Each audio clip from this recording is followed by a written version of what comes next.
మోటార్ల డిపోలా ఎన్ని మాటలు చూలే మనం దొంగతనంగా బంగారం తీసుకొచ్చిన వాళ్ళను ఒకళ్ళు బూట్ల కింద పెట్టుకొస్తారు, ఇంకొకరు సాక్స్లో నాడు మిరికిస్తారు, ఇంకొకరు సెల్ ఫోన్లో తీసుకొస్తారు. మొన్నొకరు సైకిల్ పైడీలలో పెట్టి తీసుకొచ్చారు దుబాయ్కి వెళ్ళి. ఇట్లా తీసుకొస్తే ఎవ్వరికి డౌట్ రాదు, లోపటేముందో చూడరు అని మనోళ్ళ నమ్మిక. సేమ్ ఇసొంటిదే ఇప్పుడు చూడబోయే వార్త కూడా. ఇది హెరిటేజ్ పాలబండి. హెరిటేజ్ కంపెనీ ఎవరిలో తెలుసు కదా, మన చంద్రాల సార్ వాళ్ళదే. అయితే మాత్రం పాలబండికే తుపాకులు పట్టుకొని పోలీసు వాళ్ళ కావాలా అని గుస్సాగా ఆకుర్రి.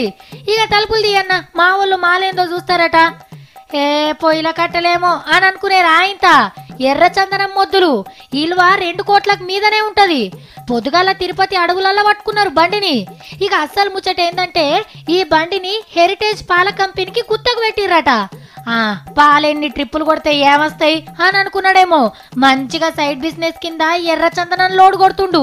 పాల మీగడ లెక్కనే పైసలు.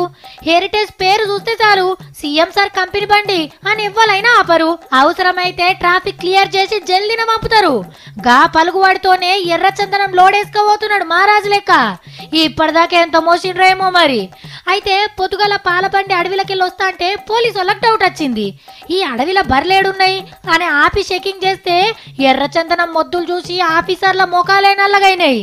కానీ బండి ఓనర్ దిమాక్కి పాలాభిషేకం చేసి ఎర్ర చందనంలో ముంచొచ్చు.